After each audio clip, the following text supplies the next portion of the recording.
This week, we're breaking down the Xbox Showcase with a special guest. This is the Good Game, Bad Game podcast. This is a song I wrote about the Good Game, Bad Game podcast.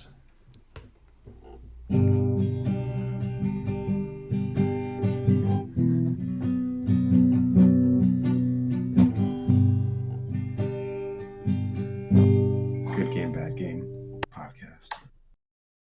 Hello, everybody, and welcome back to the Good Game, Bad Game podcast. I'm your host, Spencer. As always, joining me is my co-host, Mike. Mike, how are you? I'm great. Better after this presentation than the last presentation we talked about. Oh, definitely. And joining us, special guest, first time appearance on the podcast. And no, this isn't a Journey into Games episode. It's my wife, Shelby. Shelby, how are you? I'm good. I'm like really anxious because I have no right to be talking about any of this. I mean, you were at an event strictly to watch the showcase. Yeah, you have a point, but I was looking around the theater and I was like, do I really belong here? I mean, it was definitely a lot of white people, so I think we were good. I thought you were going to say it was just the two of you. I did have that fear at first, and then we got in and I was like, holy shit, there are a lot of people here. And it was kind of crazy. I was like, you know what? We're not alone in this big weird world, you know? We're one of the few who weren't like, I guess, reacting live to what was happening, whether it was cheering or unwarranted commentary. Yeah. How about that, huh? That sounds awful. That's how I expected it to go if it was full of people. So, yeah, in case people listening don't know, Xbox working with Fathom events put on the showcase in like theaters. And Shelby, I don't know if you felt honored, but Phil Spencer actually personally thanked us for coming out to the theater to watch the showcase. So I was honored. What? He did. I even shook his hand. No, that did not happen. Oh, I'm pretty sure I reached my hand up and I'm pretty sure it was shook. No. But yeah, so we went, and thanks to Mike, who received the email even as like an invitation or what, like letting you know that it was a thing. How did that all work? Yeah, so Xbox has like a Fan Fest website, and you have to like opt into different events, and there was one that was like a chance to see the show in LA and a chance to win tickets to the show in LA and airfare and hotels and all that stuff. And then there was one that's just like, we'll send you an email if you're near a theater where we're going to do a broadcast of this. So I was like, okay, well, I'll do that one, and we'll see. Maybe it'll be in my area. They said it was not. There was like, I think my two closest options were either New York City or Detroit. And if you're not familiar with the geography of the United States, Detroit and New York City are very far from each other. And I am right in the middle. Not even in Toronto. Toronto, I probably could have swung. Mm-hmm. But yeah. So they sent me an email and they said, here's the link. I think it may have been like a day before they give you what the password is going to be to sign up for tickets. And that's what I sent you because I knew I was going to be able to go. Yeah. So we saw it as a cool opportunity, like, go see some trailers up on the big screen. And yeah, so Shelby and I went, and I'd say overall the experience was fairly enjoyable. Shelby, would you agree? I'd agree. I mean, it was a lot more exciting to watch it, on the big screen. The only downside for me was I felt rude by going, what is this game again? Is this the one where? And then I felt like I couldn't ask questions in between all of the games, which I definitely do when you're just watching them. But no, it was really fun to actually go to a theater to do it. Yeah, and there were definitely a lot of events that, like, we'll get into it then, but there were definitely certain things that, one, I can't believe were showing up in an Xbox showcase, and two, when they did show up, people were getting excited, which was like very cool. Like, you hear about those stories where people are like, yeah, I went and saw the new Avengers movie in theaters, and everybody started cheering when Captain America came on screen. And then you're like, well, when I was there, people weren't rude. And, but it was kind of cool. Like, it was cool that people were like so into it and like actually like vocalizing it. There was one guy who was vocalizing everything. And I kept His turning personal take. I kept turning to Shelby. I was just like, does this man not have a podcast to do this on? Like, come Yeah, on. what the hell? No, I legit wanted to strangle them. Like it wasn't even funny. It was just very annoying. Just like update for a game and they would just yell out, I don't play that game. And it's just like, we get it. We get it. Were they Yeah. were they wearing a Master Chief costume that was far too small for them? Yes. Yep. Okay, I've And got the person in my head. and they were very much like Master Chief from the game canon, so this dude definitely didn't fuck. Master Yeah. Chief in the show fucks. Master Chief from the game does not fuck. When you never take your helmet off, like what do you expect? Well, I guess if I wore a helmet, I would maybe do a little bit better. I was gonna say you'd probably pull. Yeah, that's true. All right, I redact that statement. But yeah, so because Shelby was forced to enjoy the showcase as well, thought it would be fun to have her on as somebody who, Shelby, what would you say your level in games is? Without getting too much into it, remember this is not a journey into games for you. That'll come at a later date. Well, it all started in no, I have very little experience. Man, what is even like my most played game is like Mario Party from like the GameCube. And that's about it. Every now and then I pick up a Switch. And it's not for anything crazy. I've played like 10 minutes of Skyrim and then I died and lost my progress. And that's it. So you'd consider yourself an OG. Mm-hmm. Yeah, basically is what I'm saying. Good. All right. So now that we have that background filled in, take us through the experience as somebody who doesn't, really play too many games, of getting to see all these games. What was really standing out for you? What was kind of like whatever? Take us through what your thought process was. Boy, well, generally when I'm watching a game trailer or whatever, I tend to go at it with the perspective of like, is this going to be fun for me to watch? Because that's going to be 98% of the way I'm going to take in the video game with you playing it, Spencer. Um, so it has to either be a great story or just like I immediately lose my mind over the visual style of it. Um, so Sorry, I'm scrolling because I'm trying to remember the name of everything. But immediately, like south of midnight, like, do you actually want me to like get into the games a little bit? Yeah, sure. Just pick a game, start talking about it, and then Mike and I might fill in and say what we thought of Yeah. it. Especially South Yeah. of Midnight, if you're going to talk about that one. Oh, totally. That was my go-to because the visual of it, I immediately was like, this is the most beautiful thing I've ever seen. I was obsessed with the style and obviously the story, at least for me, just watching it, I was like, I have no idea where this is going, but it was at least very interesting. And I definitely want to like see more of whatever it might be.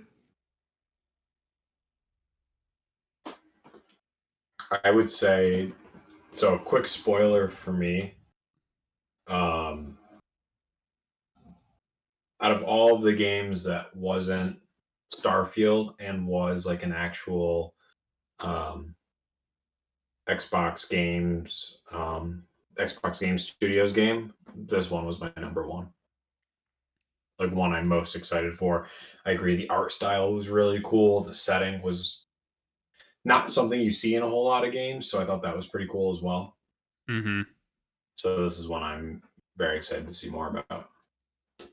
Yeah, I can't wait. I can't wait to hear more about this game. For the most part, it was like effectively just a cutscene. That's all we really got. I will say the amazing thing, the great thing was that right at the start, it was like this is all in engine, which is like good to like have that reassurance that it's like, okay, this is how the game realistically for the most part should look once you're actually playing it.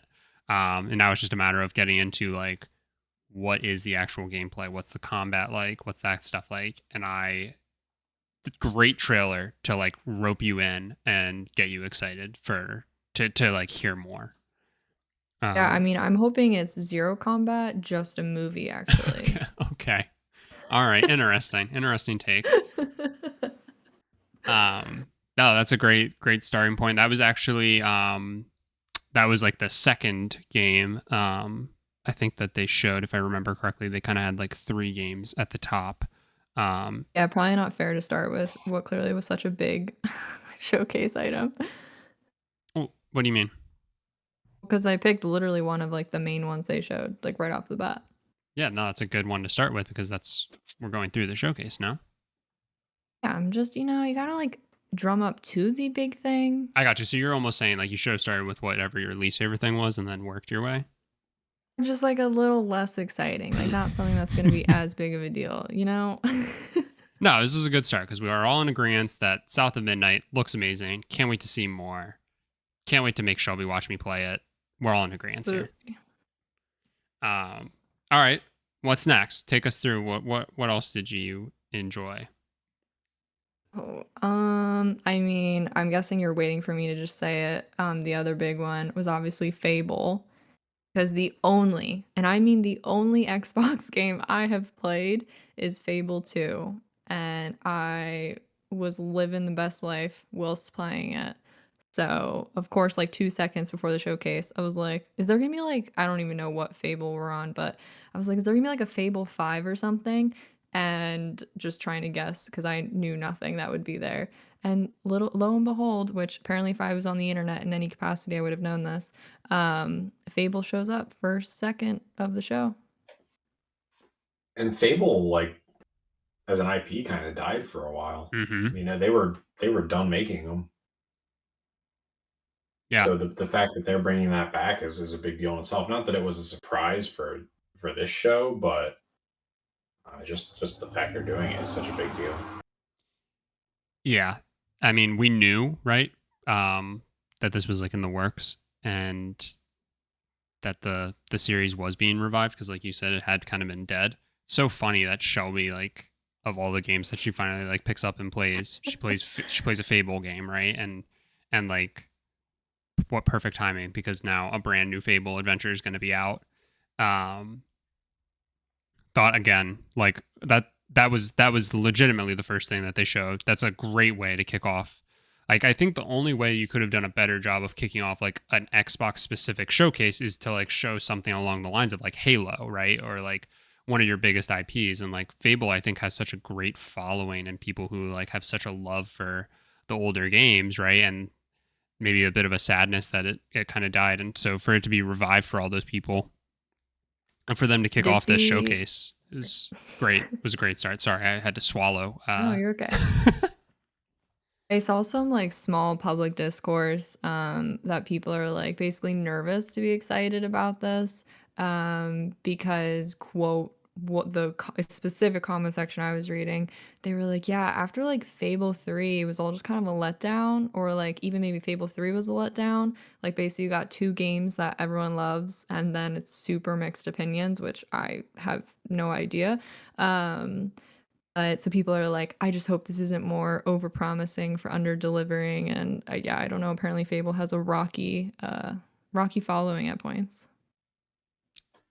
I think it almost follows in suit with Xbox's evolution to the Fable games that people weren't really big fans of around that time period. Xbox didn't have a solid direction yet, so Mm-hmm. I could certainly understand like people who were like super fans of that series, which I am not going to claim to be. I think I only played Fable 2 or 3. I don't even remember which one, but it's the only Fable that I played. Um, I have a bit more confidence that they wouldn't bring this IP back just to blow it. I was gonna say if they aren't gonna You actually would do it hope. right, yeah.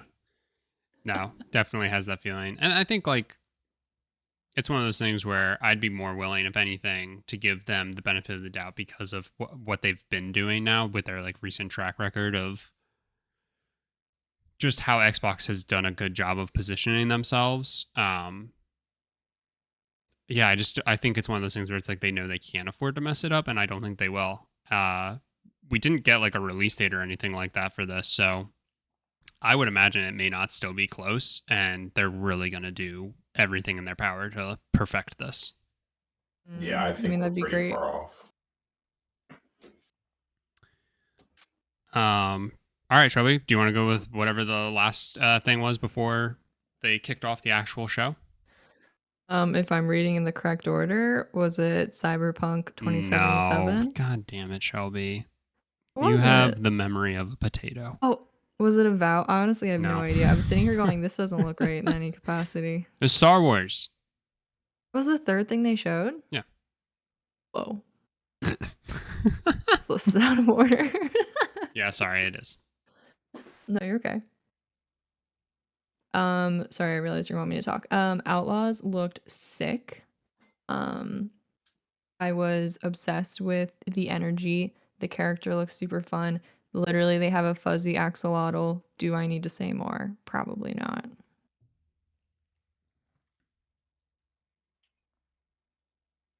I thought this game looked great. I think it's Massive, Ubisoft Massive that's making it. And I was kind of shocked. You know, we knew there were going to be new Star Wars games coming out, and I didn't really expect this. And I mean, even just the CGI parts of it looked Mhm. like a Star Wars, like a live action Star Wars movie, Mm-hmm. which was nuts. And I can say they did like a gameplay deep dive during the Ubisoft show. Awesome. And it looks so good. It for me, I feel like this will be my my hopeful opinion of it is that it looks a lot like a modernized Splinter Cell game. Okay. Because there's a pretty heavy stealth element, but you could also just run through and shoot everybody if you want. Sure.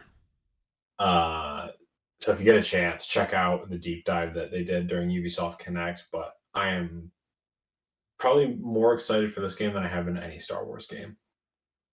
Yeah, we didn't. I don't think there was any gameplay in what was shown during the Xbox showcase, and I mean, it's tough to like just go off of like a cinematic trailer alone, but like holy crap, like you said, it just looked so good. It almost looked on par with a Star Wars movie or a Star Wars show or something, and it was just insane. I could not believe what we were looking at.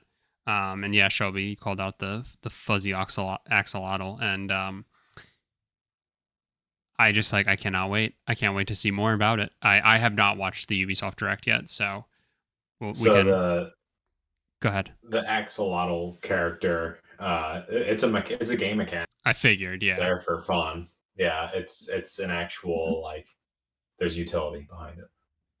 Yeah, I kind of assumed that would be the case. So I'm really excited to check out the gameplay, and we'll talk about it more next This is week. the first time like giving them I'll say animal instead of like a robotic companion. A droid. Shelby. Yeah, sorry. It might be. It just crossed my mind. I mean, Ewoks were like a That's thing, true. but they weren't like a companion. Chewie, but like he's not really. He's not really an animal, right? He's an entire race. Mm-hmm. So, yes is the answer. I don't think anybody has ever had. It's always those dumb droids. They're setting up the mechanic for a Mandalorian game with Grogu. You leave my Mm. cat's name out of your mouth. I mean, I'm not like a huge Star Wars fan, like as a whole, like the movies and whatnot. Which leads to what I'm about to say. Like, I find this game and what was the one you were playing, Spencer? Is it Fallen Order? Mm-hmm. Like I find these almost more exciting than when I see a new Star Wars movie coming out. Like, there's something about the way these are being done that is just like so much more interesting to me right now. And again, that's coming from a not huge Star Wars movie person, but like clearly these have to be made well and interesting enough. If like this isn't something I'm not gonna play is interesting me more than something I may or may not see Mm-hmm. in movies. It's fair though, because like in video games, you have stake in like what happens, and That's true. you're more invested almost at times. Than yeah, just going and sitting and watching a movie, and like how you form bonds with characters and stuff like that is kind of totally different. And I think the nice thing too, and I'm assuming this game will follow suit. They're just they're unique stories, right? They're I don't think Luke Skywalker is brought up once in uh Jedi Fallen Order. To my knowledge that I can remember. Like Jedis and the concepts are brought up, and you go to locations that are very much from the Skywalker saga, but there's you do fight Darth Vader. That's it. So uh it's the fact that they're completely original, they're completely unique, that I think really helps. Yeah, definitely. Okay, so that was the start of the show. So, we're about what, I don't know, 10 minutes in probably at that point. What, like, how are you feeling? You right? Like, are you like, okay, this is going to be amazing, or are you like, get me out of here? I mean, no, I mean, it's exciting, but there always is. Maybe it was kind of what I was hinting at by saying I started too big. By starting off big, and this is, I don't know why I think this way. By starting off big, it's like, oh, well, we kind of probably already saw the big stuff. Like, I'm Hmm. sure there's gonna be more good, but I just, to me, I'd rather like build up to the big, which I know they still do. But yeah, I mean, I was very excited. Like that's me just having a critique for no good reason. No, I was obviously excited to see more. So, take us through, what were your overall thoughts, I guess, for the entirety of the show? And then, like, pick a couple of other things that really stood out for you. God. I mean, just quick glancing over thing. I'm always excited when there seems to be variety in game, which I felt like there was. Like I loved seeing like Fallout 76 expansion. What was the other game? Elder Scrolls Blanking on what it's Online. called. Yeah, Elder Scrolls Online, Cyberpunk having an expansion. Like, love when that's sprinkled in amongst just like obviously new games. Um, just again, as someone who's not gonna play like probably any of these. I mean, I got weirdly excited for the Sea of Thieves storyline, even though I'm not gonna play it, but like I was into it, even though the theater was not into it. Um, but the game that probably got me like the most excited was the Dungeons of Hinterberg. Okay. That's probably the only one that like really stuck out in my mind, but that's more of a me thing than like an Xbox thing. Take me through. What did you like about it? The graphic style was sick. There's some stupid reason that I'm obsessed with her just like wearing a sweatshirt the whole time. I don't know why. That to me is like I just love that like the character is so simple in a way, but not to like sound mean, but I love that there's just like this chill girl chilling in her bedroom, and then you just pan over to this like insane sword underneath the window, and like she lives this whole life, but it's kind of like I guess the vibe of Moonlighter, where like I'm assuming she like lives a pretty normal life, but does these like crazy things in the background. And there's something that's just really fun about that. But that's probably the only one I have like a strong opinion on. Otherwise, like they look fun, they look cute. The what was it, Jusant, the like climbing game, like very visually interesting. Um, Clockwork Revolution. I keep wanting to say Clockwork Orange. Um, Really cool visual style. I kind of wanted. I can't tell. I'm assuming you're not, but in Clockwork Revolution, you're not playing as the baddie, are you? Hmm. Kind of wish you were. It I want sounded a to good you're the me bad guy. it sounded to me like you go back in time to do whatever actions you need to do to change what like present day looks like. So you're working against the bad person in that sense. Gotcha. Like That was my interpretation, but I see what you're saying, but and I kind of agree. But it almost felt like they came back and were like, "What have I done?" Yeah. I don't think that was the bad person. I think that was the person fighting them. That was the person you're playing, right? Yeah. Like the protagonist is saying, what have I done?" I mean, Yeah. we all love to think we're the good guy in our own story, but It's true. somebody's got to be the villain. At the end of the day, we're all Oppenheimer. I'm glad you said it. All right, so there's a lot. You just touched on so many things, so let's break those down each. So you brought up how, like, we get like expansion. So Fallout 76 and Elder Scrolls, yeah, it's the same thing, Mike, that you and I talked about last week, where it's like it's fun to see updates for games. There's people out there who like need these updates, right? Like these are huge for them, but they may not necessarily like fit into the camp of something you play. Then you brought up, and this is on a totally different level in my opinion, then you brought up Cyberpunk having its Isn't that expansion. an expansion? And yeah, it is. But oh my, Keanu was there on the big screen, and what a fucking freak he was during this, like, his talking.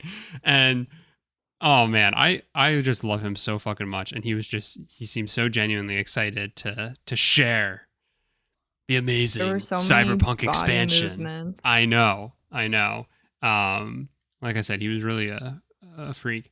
But I think this is huge. On so many different levels, and obviously a huge bias is that I've played it, and for Mike, I mean, Cyberpunk has probably been one of your most notable games of recent memory. Probably in my life. Oh my god. It might be on my Mount Rushmore games. No way. So how excited are you for Phantom Liberty and like everything that you saw during the showcase? Like, take us through it. What are you thinking? I mean, not only is Cyberpunk probably on my Mount Rushmore of games, but Idris Elba is on my Mount Rushmore. Period. Preach. Like if I ever go to North Dakota or South Dakota or wherever it is, and I go to Mount Rushmore, I hope it's just for Idris's Elba.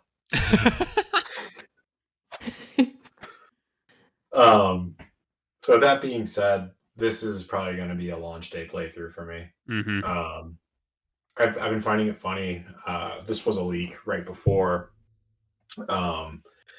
with the pricing, and I don't know how big of a deal it really is, or if it's just a media talking point, but people seem to be torn on the price.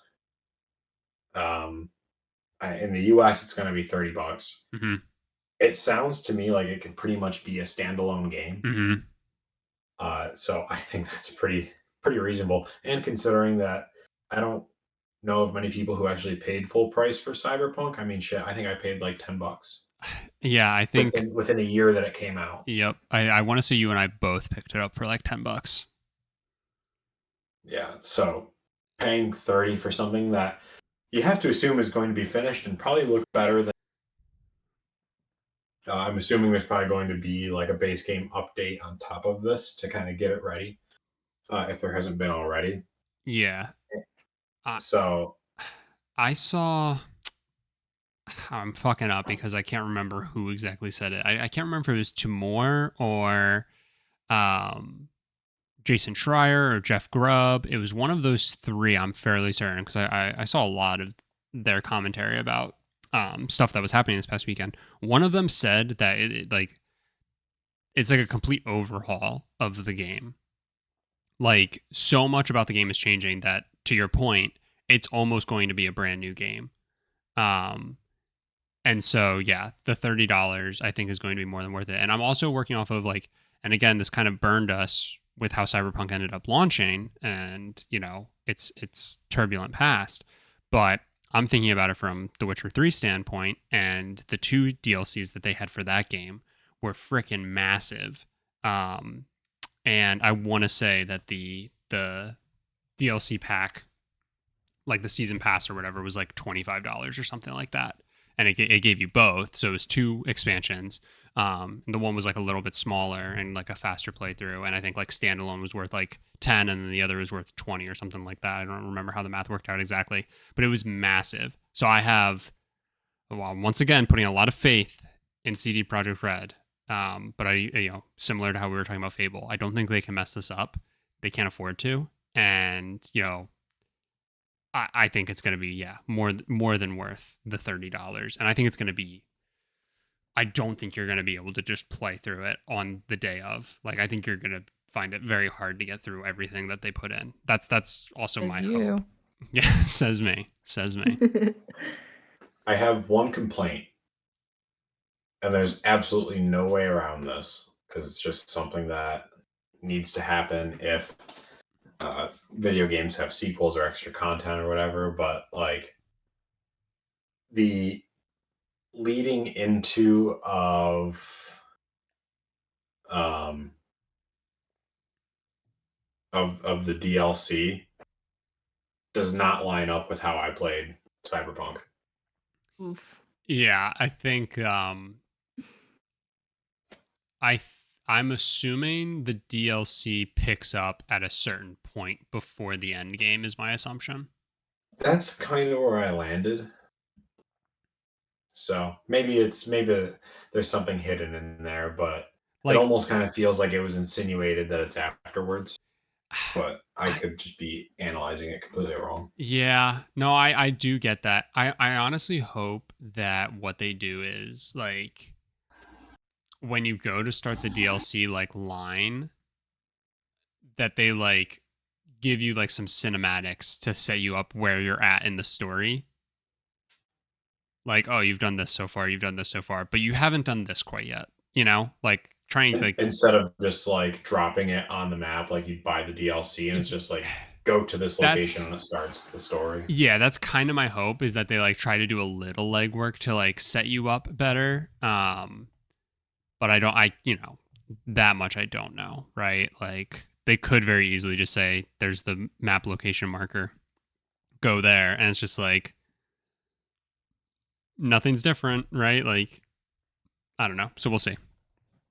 But my hope is that they use some like older cinematics from, earlier in the game to try and like set up where within the timeline you are, because like, spoiler for the game, but like, the concept of V and Johnny Silverhand and their relationship is like Johnny's basically like a virus in V's head. And like think like Far Cry 2, right? Where you like progressively get worse with your sickness. Mm-hmm. Like that's kind of how the story goes with Cyberpunk, right? And so I feel like that in that regard, because like if you've like just started the game, right, and like it's not so bad, then all of a sudden you're playing the DLC and like V's freaking the fuck out because he's about to like break in half. That's like there's a weird disconnect there. So again, hopefully they like set it up well and all that, but we'll see. I cannot wait though. Sometimes DLCs are really hard to get me back in, but I just, because of how massive this is going to be, I'm so freaking excited. Okay, Shelby, you haven't said anything in some time. Let's see. What else did you bring up? You also brought up Sea of Thieves. Mike, remind me, have you gotten into Sea of Thieves? I wouldn't say I have gotten into it. Have I played it? Yes. Have I played it for long? Okay, so Shelby and I are going to get a Series X and a Series S, so the three of us can play some Sea of Thieves. Please do, because that's been my biggest thing, is like, it's kind of boring to play by yourself.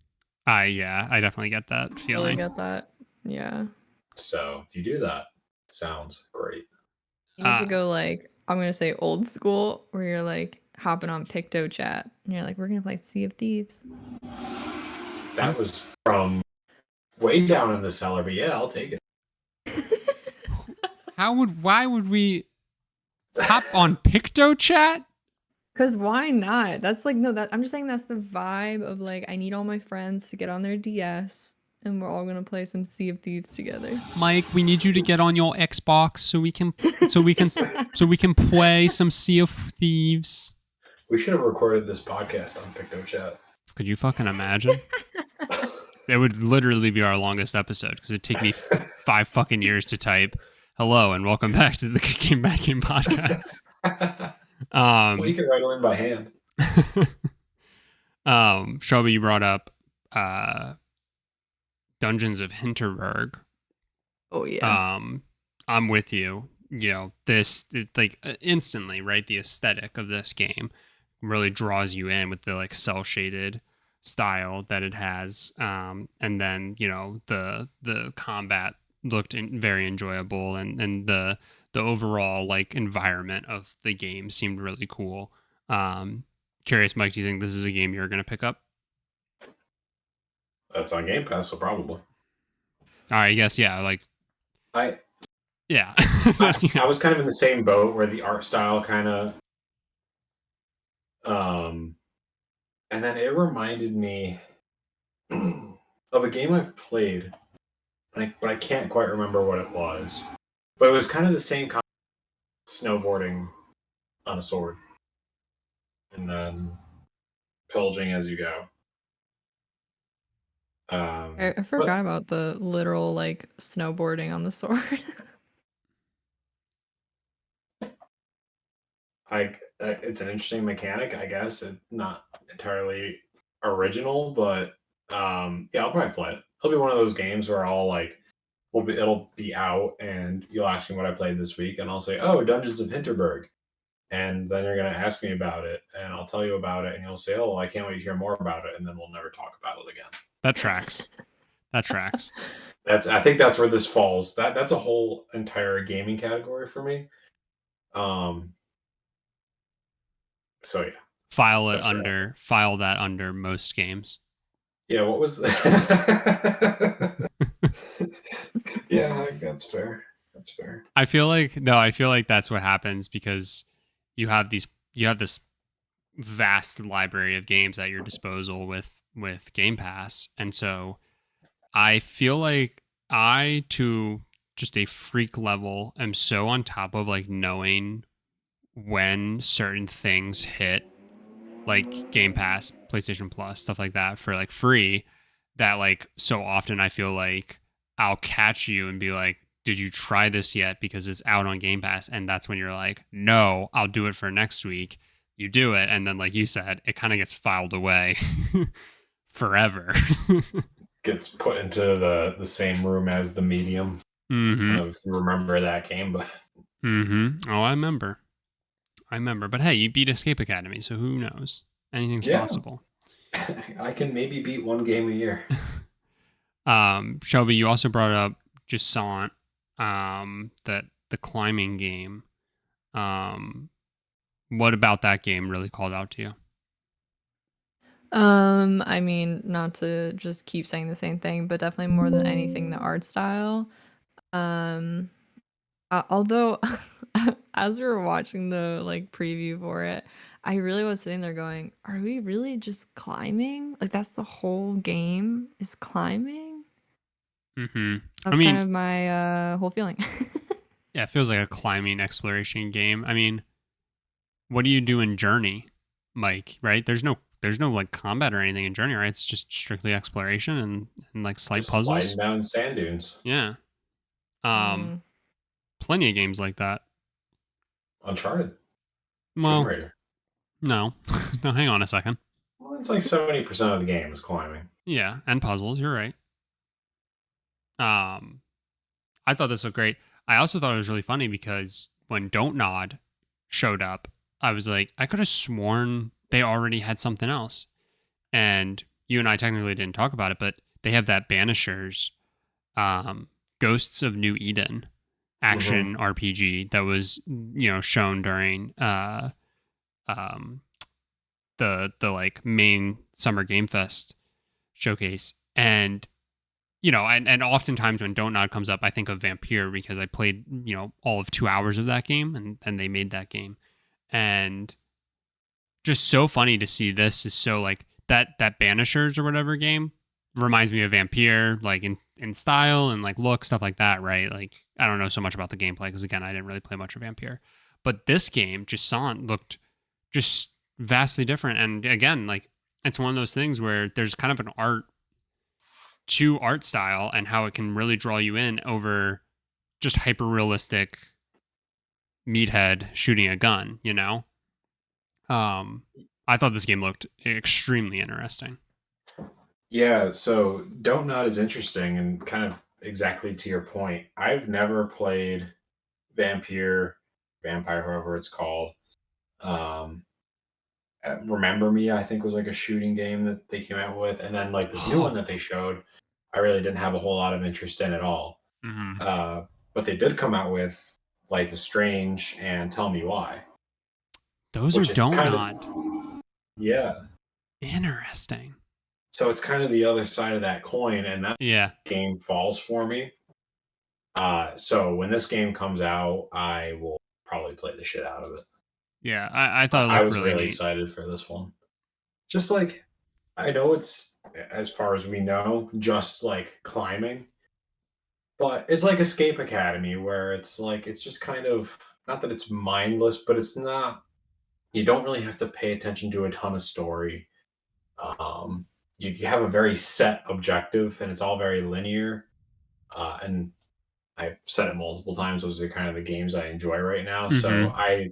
I will definitely pick this one up when it comes out, and hopefully play a lot of it right away. Well, I look forward to hearing about it unless I have an Xbox by then. And then in that case, I'll be telling you about it ahead of time. Punk. Okay. Let's see. What else is left? Oh, Shelby also touched on Clockwork Revolution. And Mike, I feel like that game, I saw somebody compare a ton of the visuals to BioShock Infinite, and admittedly watching it, I had that feeling, and I'm curious if this is also a game that really is like towards the top of your list for when it comes out. Yeah, it's funny when this, like, they showed like one scene of this, and I was like, "There's no way." I did see that. I think Microsoft had to respond to those things, and they're like, "Oh, it's just complete coincidence." And like, you get into the steampunk art genre in video games, and it's like, of course, this is what it's going to kind of look like. Right. But yeah, I was pretty intrigued by this game. Um, I would like to see more, I think, before I make a decision on it. But the concept of it is something to me, and it seems like they're setting it up for there to be a lot of different outcomes depending on how you play the game. So I think that's really cool as well. Yeah. Again, instantly upon seeing it, I was just like, oh, this has all the feel. And yeah, it might be the fact that like it's steampunk, so it unfortunately is going to draw that comparison, I guess. But yeah, instantly thought of you, and then thought that it looked very interesting. We also saw stuff from Forza Motorsport, which cannot believe how visually stunning those games are still. But I don't know what else you can say. Forza Motorsport falls more into like the Gran Turismo camp, right? So I do. The one thing that I will say about this is they highlighted the Cadillac E-Ray, and then whatever, or sorry, not the Cadillac E-Ray, the Chevrolet E-Ray, and then the Cadillac, like the more traditional, well, I guess kind of more advanced race car, both of which are hybrids, and they're like, I mean, I think the E-Ray, this is the 2023 is their first production year. And it's kind of a new technology in cars, not hybrids, but putting it like a supercar, and essentially makes like the Corvette all-wheel drive, which is the first time that's happened in a Corvette. So where I'm going with this is, it's cool that they're bringing that into the game this early, considering it's just mhm. such new technology in the automotive world for them to now go in and like model this in a game. I thought that was pretty cool and like a subtle nod to like how much detail they're putting into this. 100%, 100%. And these games are always like that, right? And so, to see that attention to detail and like, what they're, like you said, it's like a newer technology, and for them to like already put it into video games is such like a almost crazy, like, holy shit sort of moment. Definitely excited to hear about that in between your games of Madden. We'll see. It depends on if it comes to Game Pass. I'm sure. Oh, if Madden comes to Game Pass? Yeah, it's usually towards the end of the season. Yeah, it'll be there. All right, Shelby, is there any other...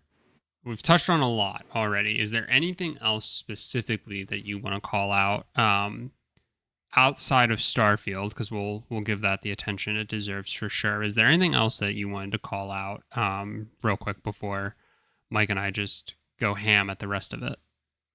Honestly, not really. I was just gonna let y'all go ham at this point, being what's left. Not that I have any bad thoughts, I just don't really have any strong opinions on like any of the following. I just wanted to Did make you sure. Go ahead, Mike. I have one very important question. Hmm. Did you get snacks? Oh, we got popcorn, but the icy machine was broken. Yeah, broken. And yeah, exactly. I was pretty devastated. But they gave it to us on gift cards, so like we will be going back. Oh yeah. Nice. Okay. Well then, if there's nothing else, Shelby, I just want people to remember that you are in fact here. I'm here. I'm curious. I'm trying to prevent Grogu from yelling into the microphone. I did hear him yell once. I'm curious, though, like, what were your thoughts seeing a game like Senua's Saga and like seeing the visuals of that, and like I don't know, because I feel like I see that, and I play video games a ton, and I still see that, and that's kind of like one of those things that really blows me away. As somebody who doesn't play video games, did it invoke any strong feelings, or were you kind of just like, this looks like a cool video game? Oh no, I mean, visually it was absolutely insane. I mean, obviously I saw it was Hellblade 2. I have no concept of what Hellblade 1 is outside of what it's called. So I had no concept of what was going on. Sure. But in terms of just that small clip we saw, I mean, I mean, this sounds stupid to keep saying, but like it literally looked straight out of a movie. Mhm. Like it just looked like so insane. I guess it was getting a little like Inception-y, but like done just so well that you couldn't not be pulled into like what the hell is going on. I'm sure the audio probably sounded crazy in a theater too, right? Personally, Oh my gosh, yeah. I was scared. Personally, I was You were scared because I thought for sure there was going to be a jump scare when when like they were like, when they were like the voices whispering, they were like, touch it, and then she like walks up to the little thing. I thought for sure like it was going to be like a monster like coming out of it, Mhm. grabbing her, and I was just like Yeah. trying not to piss my pants. The voice bouncing was pretty crazy. It was nuts. Mike, did you play did you play the original Hellblade? I didn't finish it. I did play it probably 2 years ago. Okay. When it came to Game Pass. And I asked about the audio because like when you play the first, best experience with headphones on. But they do the audio work so well. Like I know this in even the presentation, like just on, I mean, I have a sound bar, but it's not surround sound, but just the way they designed the audio was like, you could tell, like you could almost hear the voices on opposite sides of your head, which was cool. And that carries over from Senua's Sacrifice. Yeah, that's the first one. Yeah. I'm kind of at a crossroads with this game. Again, and this is kind of like the Alan Wake effect for me. It's like I'm only excited about it because I feel it to be. Mm-hmm. I stopped playing the first Hellblade because I just didn't get it.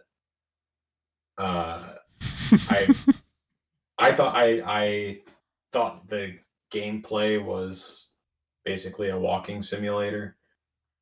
And like yeah, like the mental dilemma within it is interesting, but yeah, it didn't really suck me in. And I'm getting to that point with Hellblade 2 soft about it because we didn't really see like a whole lot of gameplay. I think the like first trailer that they had shown, like when she's like fighting the troll, was Okay, and then that was their demo of. Well, I bet you didn't know this was going from cutscene to video game. Like yeah. that was a whole feature of the. Yeah, and that's really cool and all, but then it just feels like it's really on rails and more of a movie than a game. And I think this was my issue with the first Hellblade game was if it's a movie and I don't need to like have any action to keep it moving, then I can generally stay through a movie even if I'm not that interested to see if it gets any better. But if I'm playing a game that feels like a movie and I'm not interested, I just have zero drive to continue playing it. That's fair. That's fair. I definitely I get that gripe. So, I mean, obviously it'll be on Game Pass, so I'll probably try it. I would like to see if I can go back and actually finish The Senwa's Sacrifice. Yeah. But yeah, we'll see. If I end up actually beating this game, I'd be surprised. Yeah, I get that. I mean, even just to like jump in and see like the visuals and stuff, I think would be cool to hear about. But I definitely understand kind of your gripes with the overall series, I guess, even though it's only been one game thus far, and I think that's completely fair. Anything else that we haven't touched on besides again Starfield? Because I obviously think we want to dive into that because we got a whole like 30 minutes dedicated to that game. Was there anything else, Mike, that you specifically wanted to touch on? I'll talk of one specific, like, kind of jaw drop moment for me, and that was that they're coming out with an entirely new flight sim. Mm-hmm. I kind of expected any new, like, they were showing, like, oh, you can do search and rescue or charter flights or whatever. I was like, oh, they're just going to add this to flight sim, and nope, it's from what I understand an entirely new game. Yeah, that was what I took from it as well. Like it's literally called Microsoft Flight Simulator 2024, not Microsoft Flight Simulator 2024 update. So yeah, it's just so that feels strange to me. Obviously, I don't care because it'll be on Game Pass, but just from a resource standpoint, if it is in fact not an update to the existing game, that would just be so strange because the existing game is so massive and it doesn't feel like it should be at EOL. yeah, I get that. I don't know. We'll see. But it definitely read like standalone. Yeah. Yeah, I was pretty shocked by that as well. Are you excited about the Dune crossover in Flight Sim? I didn't watch Dune, so I don't give a shit. Ooh. Good choice. The dragonfly thing looks cool. I will definitely fly that over my house once. Yeah, there you go. All right. Well, before we get into Starfield, I just want to touch on some of the other major things. Like a Dragon Infinite Wealth, I thought was very interesting because another Like a Dragon game was announced during the Summer Games Fest showcase. And so I found it fascinating that two games are, I guess, going to be coming out so close to each other. And the trailer for it was also very comical. Yes. So, and again, unfortunately, it falls into my back catalog of I have not played any of the Yakuza games, and holy shit, if this isn't a slap in the face to get on it. Love that I got to see some City Skylines too. It's so perfect that literally yesterday, as of recording this, this morning, as of recording this, I got the platinum. on the PS5 version of City Skylines.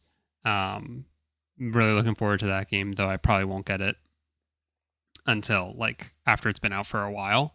But the thing that for me, similar to you, Mike, how you had a jaw drop moment, the jaw drop moment for me was the fact that Persona stuff was announced during an Xbox show. And that's that Sega Xbox partnership really coming through. Because Atlas is obviously under Sega. And this was, I would say, Shelby, these were the moments that definitely got the most crowd reaction, because it would like show Atlas, people started cheering. It would show P Studios, people started cheering. And then it showed Persona 3 Reload. And you definitely felt like you felt the energy subside a little bit. Because it's just a remake of Persona 3, which is still exciting because it's coming to Xbox and all that stuff. A couple of other things are shown. Then all of a sudden, Atlas, P Studios, people are freaking out, right? And it's Persona 5 Tactica. And as soon as I saw it, I was just like, oh, this is definitely a Persona 5 spin-off game. Very excited for both of these games, by the way. Then we get a couple of other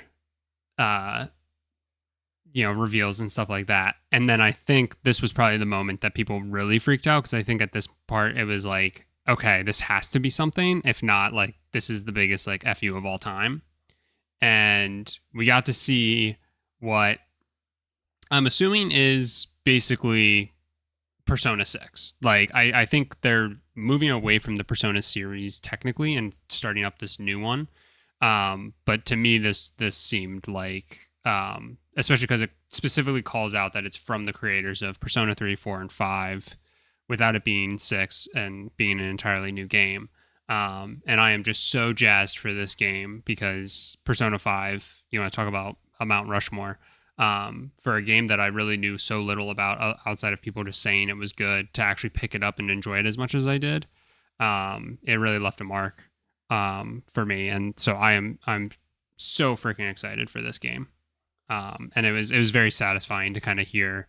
It's a game that I think a lot of people, it has a good following, and a lot of people in the crowd to actually like get excited and like give that reaction was actually really cool.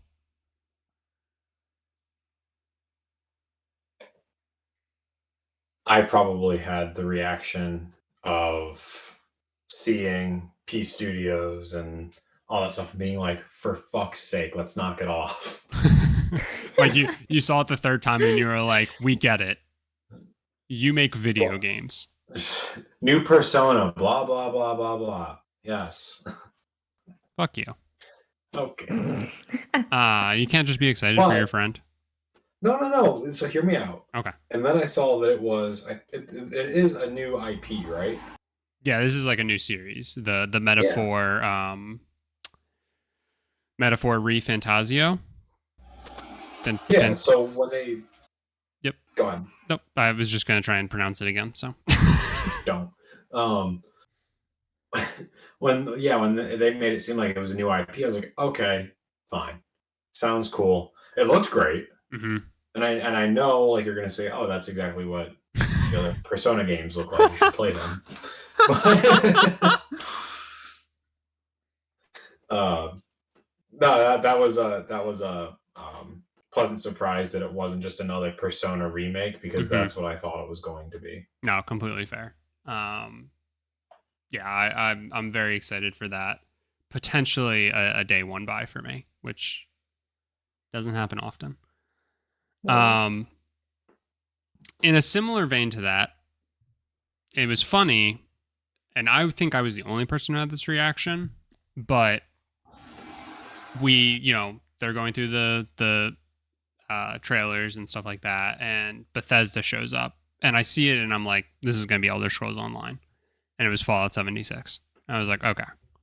Bethesda comes up again. This is going to be Elder Scrolls Online. It was Elder Scrolls Online. Bethesda came up a third time during the like regular runtime, and I got very excited. I got unreasonably excited, just for them to show Starfield. And I was like, are you fucking kidding me? I already knew there was a whole presentation about this goddamn game. I'm already here for it. Why are you showing it to me now? because I legitimately thought we were going to see something else that Bethesda potentially like whatever the next thing, post Starfield that they're going to work on. So I was getting like so excited when I saw Bethesda for a third time because I was like, no freaking way, we're getting something else, and it was just Starfield. Which, let's now talk about Starfield. Shelby, it's been a while since you talked. Take us through it. What do you think of this game? Go. One, I love that you said like twice, it's just Starfield, even though we then watched a 30-minute thing about it and kept talking about it after the fact. No, I mean, it looks sick. Again, I've played a whole. Right, they make Skyrim. Yes. I've played a whole 10 All minutes 6 of of them. Skyrim. But no, this looks literally amazing. It looks overwhelming with the amount you're able to do, but it looks visually very pleasing. It looks so good. And we really were sitting there going, are we gonna buy an Xbox for the sake of this game? Like, is this the moment? Mm-hmm. Yeah, and I almost like got suckered in by the watch. Like I was like in it. Like I was like, I'm ready to be in this world. But no, I'm just absolutely obsessed with it. All the different biomes and worlds, and the fact that they're kind of doing the No Man's Sky thing of like, oh, but it's all different like than what Mm-hmm. someone else is going to experience, Mm-hmm. which is exciting and terrifying. But I mean, obviously, I'd say there are very high hopes for this game. So hopefully those are met. Yeah.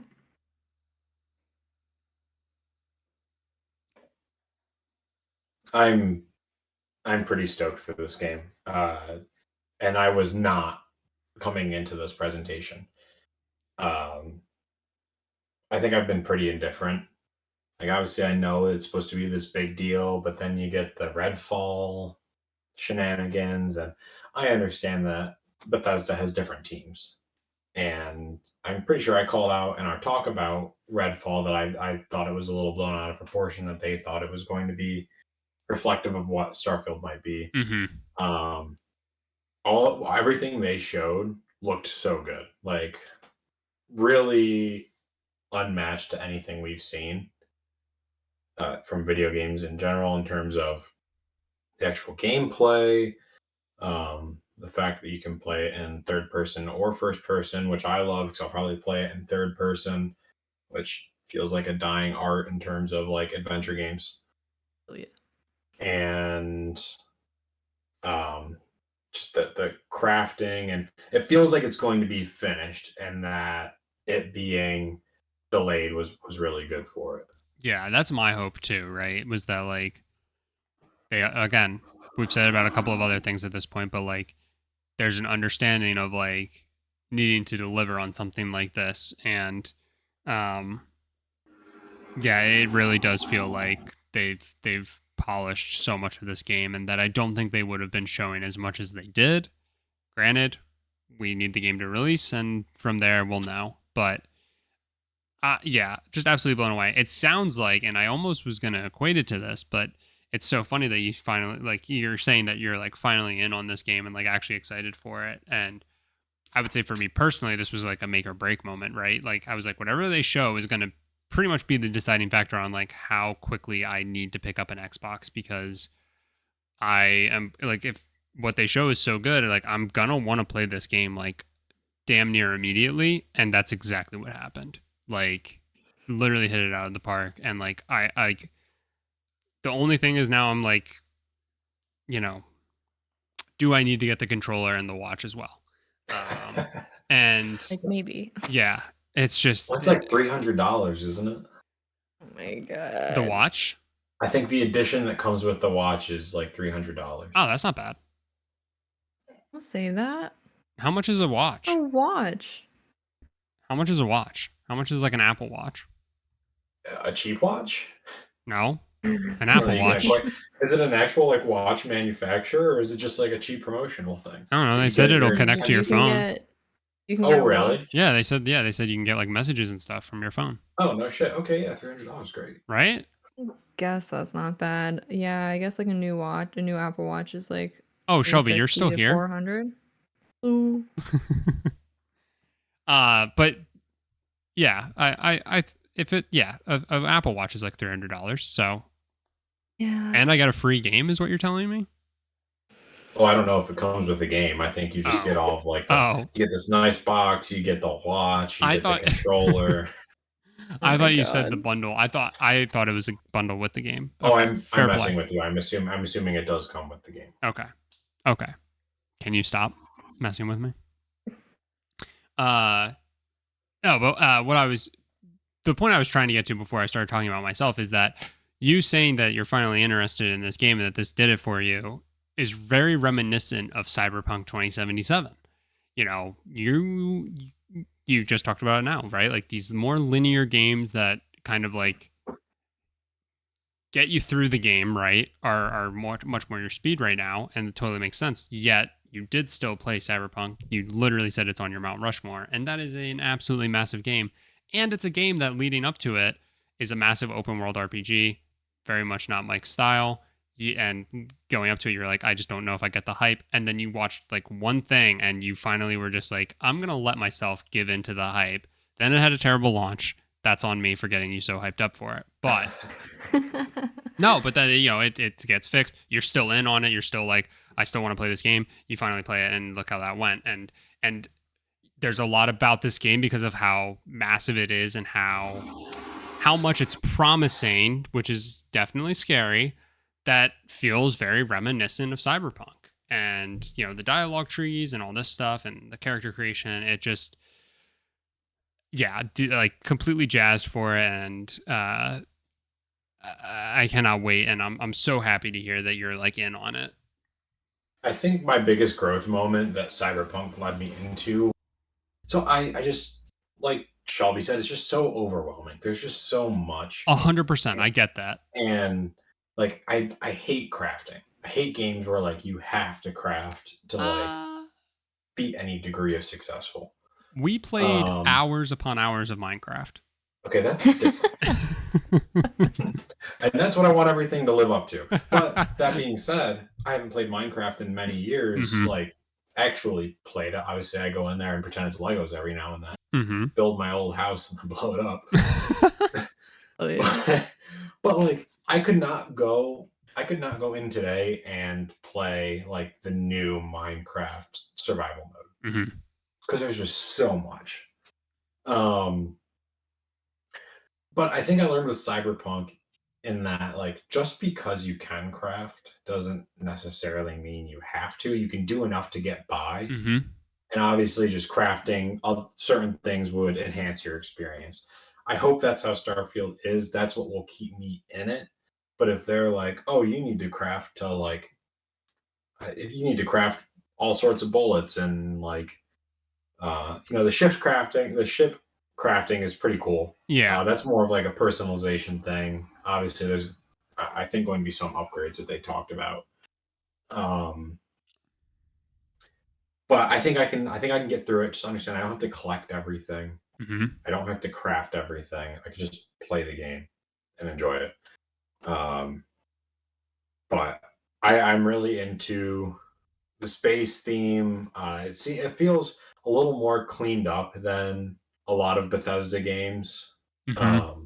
And that's like a personal preference thing, like I even when it was new, I don't remember like Skyrim ever looking good. I think the Elder Scrolls Online has never looked good, and I understand that's not the point. Yep. But it's just there's just a weird feel about it. Then you get the games like Doom and Wolfenstein, where they're kind of like the cartoony kind of art style, and I loved Wolfenstein, so that's not necessarily like a negative about it, but just seeing Starfield and like the realism of it and just how clean it looks got me really excited. I 100% hear you. And then they addressed one of my concerns where you can have like personality traits, which I think is a really cool like feature. Like Mhm. you basically can decide what your reputation is going to be, what your history is. I mean, they set it up so you're basically building an avatar of of the character that you want to be in this game, to the point of it will say your name if you want it to. And they pointed that feature out. And I was like, oh boy, Forza Horizon all over again. But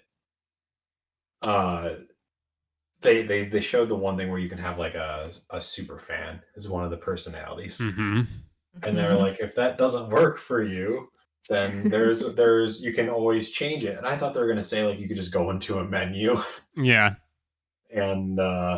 and change that trait, but instead they just show like a small clip of basically Starfield of mice and men. Yep.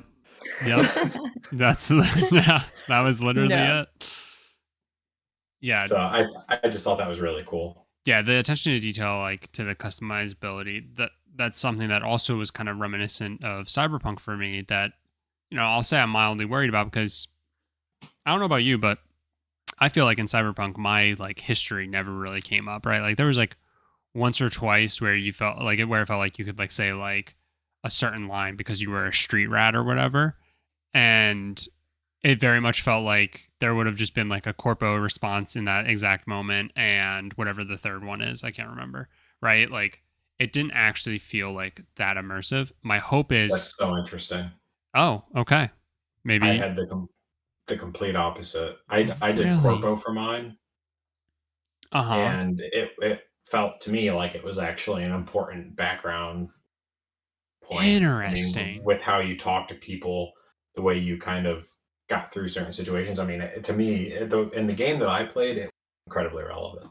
Okay. So that's interesting. That's really good to hear. Okay, well then my faith is like much more solidified in this, because they made it to me seem much more random in this game, in when all of a sudden it's going to come in handy for you. And that's Bethesda, right? I mean, just to a degree, but they've never open the game is. They've never had personality traits like this, right? Like in Fallout, you like up your charisma, and like they still, I'm sure, have like a thing like that, right? Where it's like, oh, because your charisma is at this point, yeah, you can pass this like talking checkpoint. But because you're a diplomat, you don't need your charisma as high, right? Like you can kind of let it like stay down or whatever. And I find that really interesting. I also love that there's good and bad to each like trait. So like the like fan thing, I forget what the benefit of it was. I guess that the person would come with you was the benefit. They would bring you presents like and stuff, items, and yeah. The downfall is that they are the most annoying fucker you've ever been around.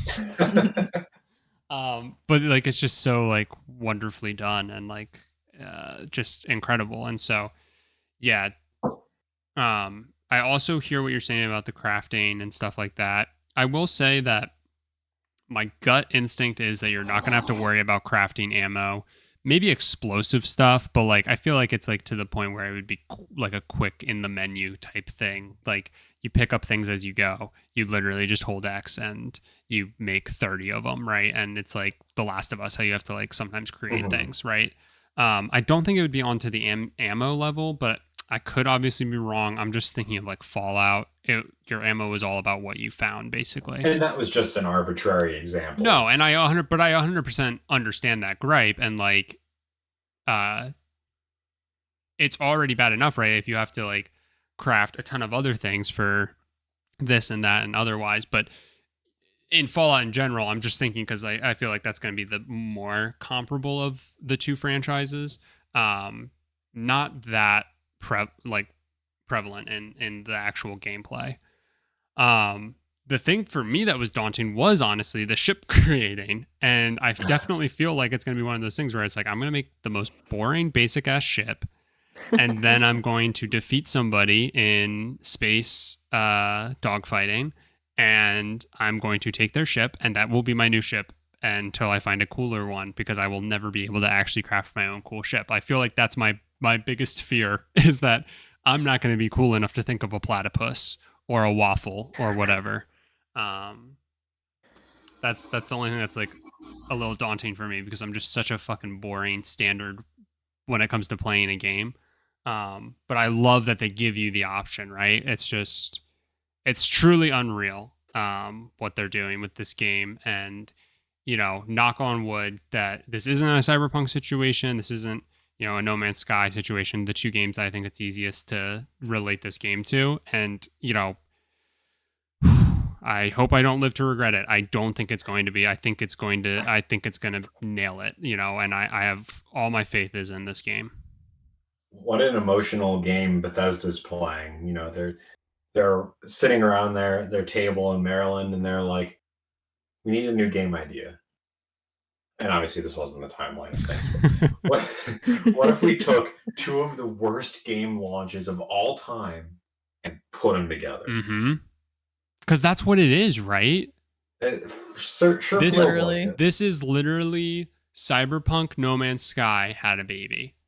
Because there's the resource gathering, and people we talked about this the last time Starfield had a deep dive, and it's a bit unfair how people equate it to No Man's Sky, because they literally there's a trillion galaxies or whatever, fucking go crazy, and people are like, that's like No Man's Sky. Also, you shoot rocks. That's kind of like No Man's Sky. And it's that's not fair.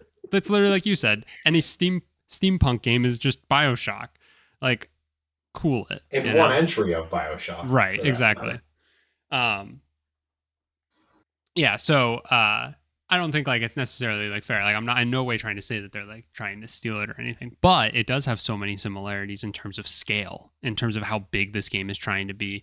And then you take the fact that it's a massive RPG of the likes of Cyberpunk, where it feels like it's industry changing in scale. And it's hard not to draw those comparisons. But I do have a lot of faith, and yes, what a what a fine game they're playing by boldly creating and releasing this game. The entire Starfield Direct that they did was, I think, just so amazing. Kind of on the level of these deep dives you get into some of these indie games during this weekend. The passion of everybody who worked on this game, people telling you how they played it, is just so fascinating, because it really highlights all the different ways you're able to play the game. I just thought the entire thing was so cool, and I think did such a great job of showcasing this game. And yeah, it's hard not to be extremely excited for it.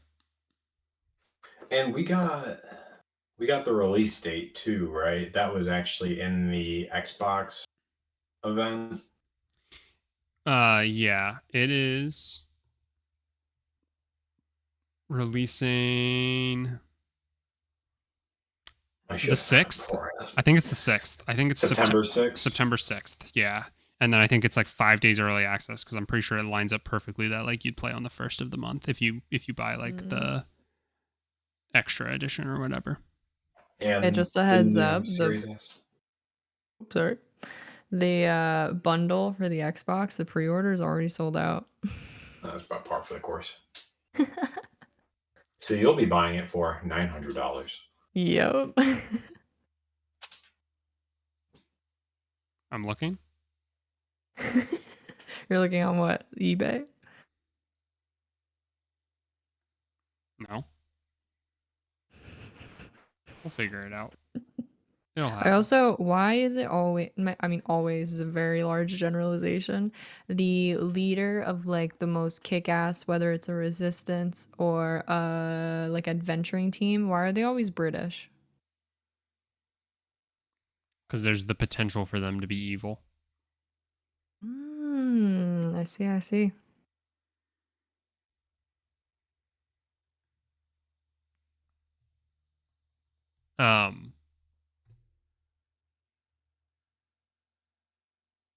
Yeah, this is the game that's gonna make me buy an Xbox, 100%. I thought your comment was very funny with the new Series S as well. Oh, yes, and that's the one thing we technically didn't touch on from the main show, was that the Series S is getting 1, a black colorway, and 2, it is a terabyte of storage. And what was my exact message to you? Hang on.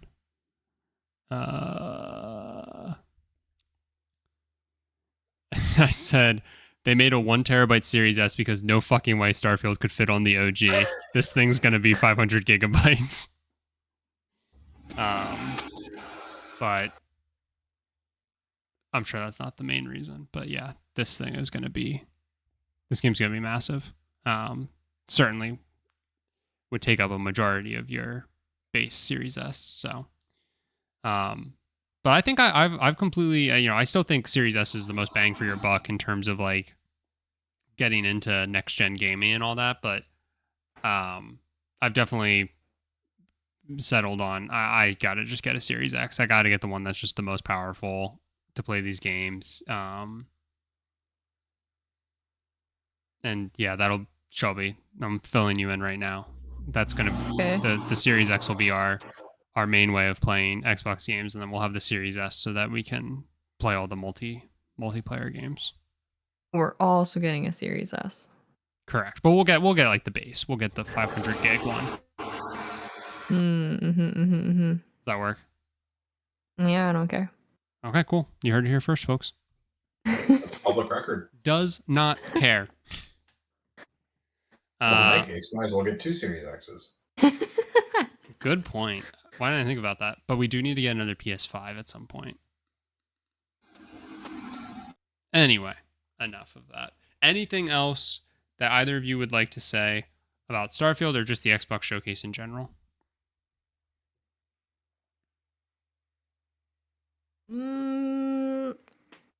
They all look fun. Okay. Bold. They all look fun indeed. Okay. Todd, just one more thing on Starfield. Todd Howard did say that it was going to be locked at 30 FPS, which I'm sure a lot of people will lose their shirt over. Honestly, for the most part, a lot of people were the general reaction I was seeing was, okay, that makes sense. And what? And Gene Park. Well, I think part of it is because of the whole Redfall thing. That's just like you're kind of already. I know. Like, is Starfield going to be locked at 30 FPS? Is that just the standard now? Listen. Okay. Well, I even brought it up. It was just going to piss me off.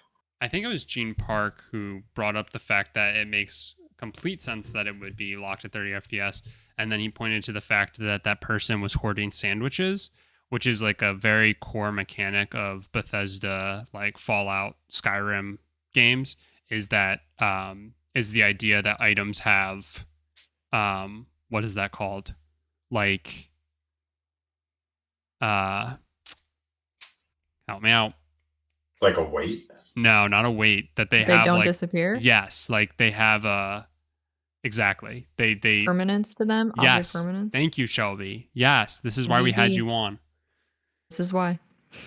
That's it. But yeah, objects have permanence in the world, in the universe, and so to do that, this is like a deep cut, but like Gavin Free used to talk about how like certain parts of his world in Skyrim, because of a duplication glitch, were impossible to go back to because he had duplicated a ton of watermelons.